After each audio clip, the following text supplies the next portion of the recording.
Hi అండి, welcome back to my channel. ఈరోజు అయితే ఆలు బాత్ అయితే రెడీ చేయబోతున్నారు. ఆ వీడియో మీతో షేర్ చేసుకుందామని ఇంక వీడియో అయితే తీస్తున్నాను అనమాట.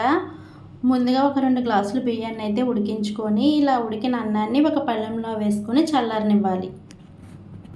2 బంగాళదుంపలను ఉడికించుకొని వాటిపై ఉన్న తొక్కనైతే తీసేసుకొని ఇలాగా ముక్కల కింద కట్ చేసుకొని డీప్ ఫ్రై సరిపడా ఆయిల్ పోసుకొని ఇలాగా కట్ చేసుకున్న బంగాళదుంపలను అయితే గోల్డెన్ బ్రౌన్ వచ్చేంత వరకు వేయించుకొని వేరే కళాయిలోకి వేసుకోవాలి.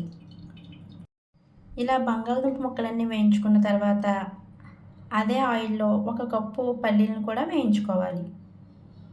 స్టవ్ అంటించుకొని మనం వేయించుకున్న బంగాళదుంపలు పల్లీలు ఉన్నాయి కదండి, అవి అయితే స్టవ్ మీద పెట్టుకొని సిమ్లో పెట్టుకోవాలి.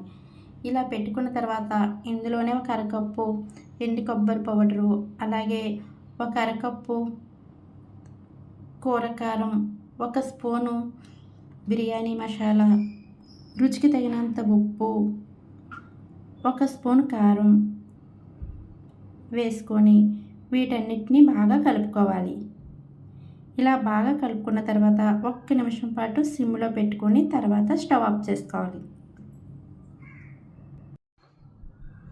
ఇలా తయారైన దాన్ని ముందుగా సిద్ధం చేసిన అన్నంలో వేసుకొని మొత్తం రైస్ అంతటికి పట్టేలా బాగా కలుపుకోవాలి.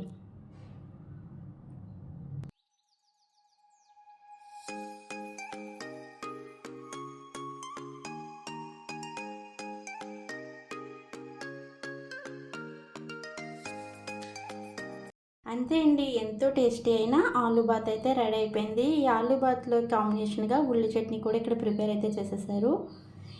ఇలా ఆలు బాత్లోకి ఉల్లి చట్నీ అయితే చాలా బాగుంటుంది. మీరు కూడా ఇలా ఒకసారి అయితే ట్రై చేయండి.